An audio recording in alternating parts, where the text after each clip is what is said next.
Hi there, welcome to Dave in the Shed. I'm Dave and this is my little corner of the world, also known as the Shed Mahal. Now if you're into DIY, 3D printing and model trains, you've come to the right place. Now fair warning, I do things a little bit differently. I have cerebral palsy, which means sometimes things get a little bit creative around here, but hey, it just makes it more fun. So if you like making, fixing, and maybe even breaking things along the way, stick around. Hit that subscribe button and let's build something awesome together.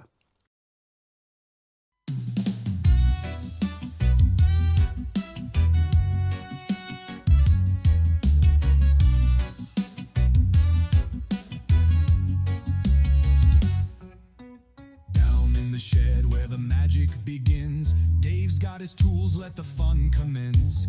3D printing dreams, watch him come alive. With every little gadget, man, he starts to thrive.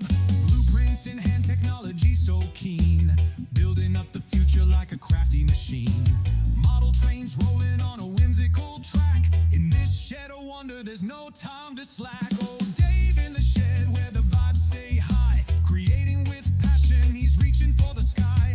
DIY master in a vibrant samba flow. Hope you enjoyed the video, let's get ready to go. Let's get ready to go. Well, hello, how you going? Welcome to Dave's Shed for this Friday update. I was hoping to bring you a big update on how we're going with our DCC upgrade and where we're up to and how it was all working and how wonderful it was. But that's not the video you're getting this week. You're getting me telling you a sad tale. None of the stuff that we're expecting to arrive late last week has arrived. None of it. In fact, 2 different shipments from 2 different suppliers have gone mysteriously missing into what Australia Post calls the Chullora Mail Depot, which seems to be a place where parcels go to disappear, to die, to mysteriously disappear. And nobody knows what's happening, Dave. That's a reference if you know what I'm referencing to. But anyway, yeah. So, have one of those weeks where we're expecting stuff at Monday at the latest and keep checking and actually got a bit depressed. Very annoying. So not a lot of work has been done on railways in the shed. There's been other jobs going down. I've had a couple of printers that have had to be serviced for different people because nobody around the area, Central West New South Wales, out in this rural services people's computer printers. Once they die, they just die. Yeah. If you've got a couple of grand's worth of laser printer and nobody fixes it, especially if you own it. I suppose if it's under lease by one of the major companies, yeah, they fix them.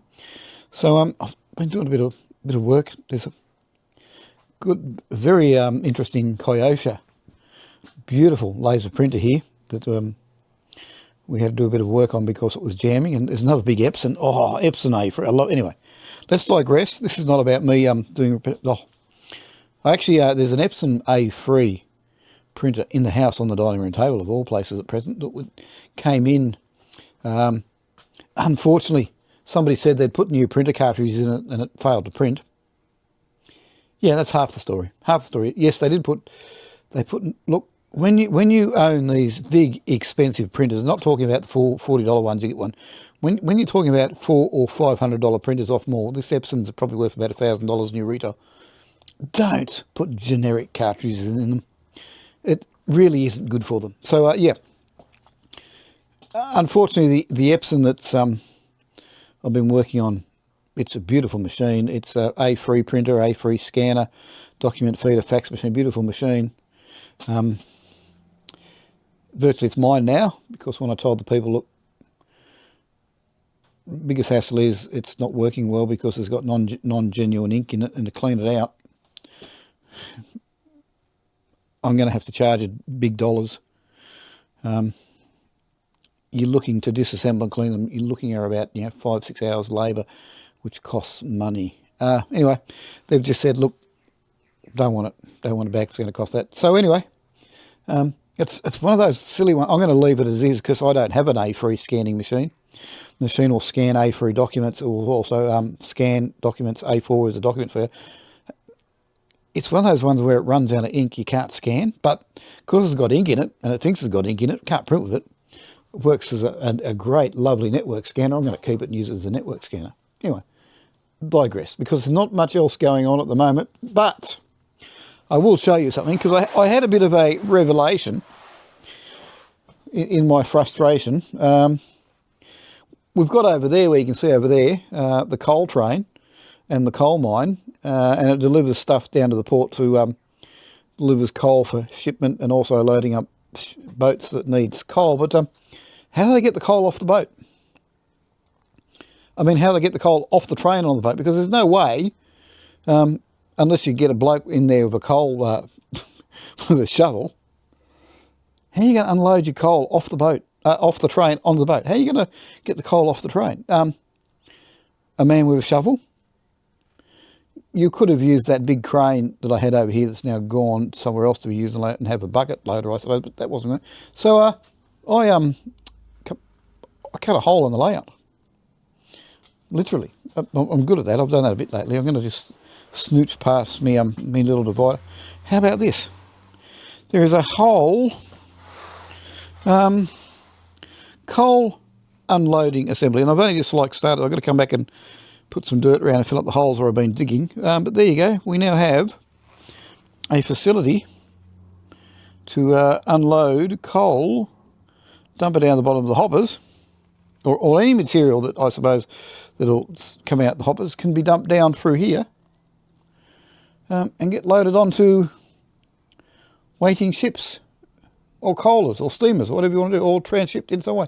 So at the moment it's a hole in the ground with dust and have to come back and redo the landscaping, but how about that?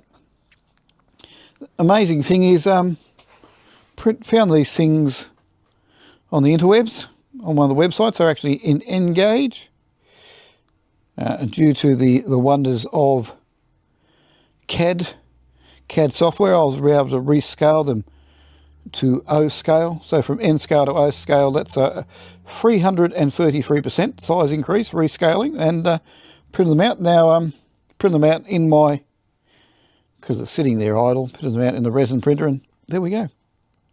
We have a unloading scene. So the coal hoppers or anything that's bottom dumped or anything wants to come down can go and chuck their material out the bottom, up the conveyor system into whatever you want to put it into.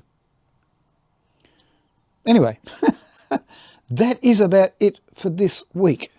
That's it. There's not a lot going on, train shed wise, other stuff going on. So hopefully next week, if we sort the problem out, we'll be heading on with our DCC upgrade.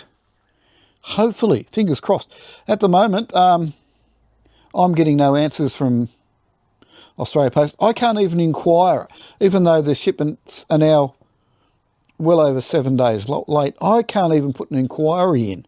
So I've had to chase up senders and get them to put requests in to try and trace stuff down. It's not good. It's very annoying. We were getting items out of Perth in 3 working days.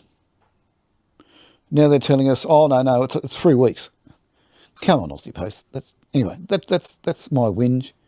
I did actually fly the drone around the place last Saturday. Got bored, had something on, had the drone out, flew the drone around the layout. None of the photos are worth printing, so I've got to try it again this week. And also I've been trying paint markers.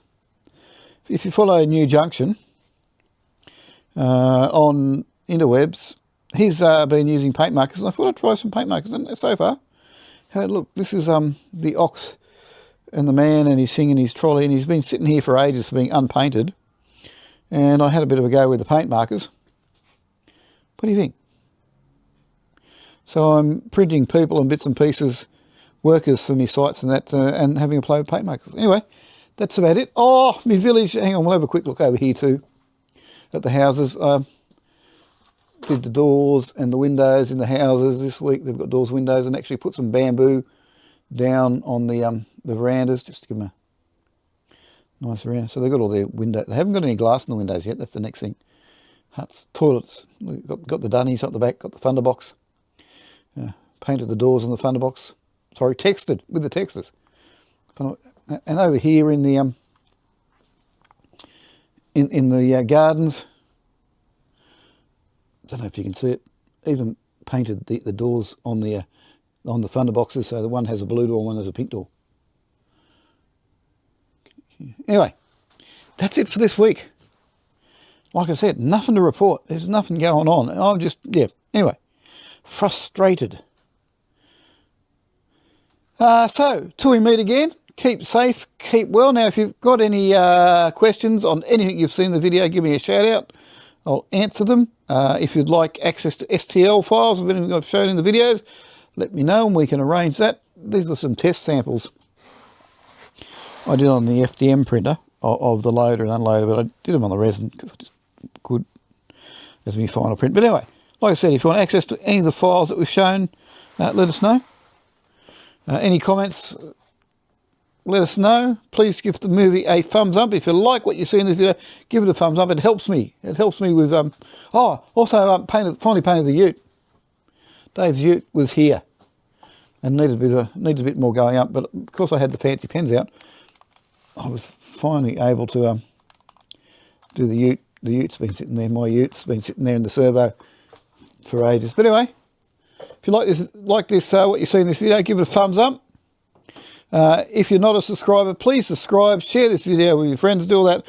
And most importantly, do something. Have a play with something. Do something you wouldn't normally do.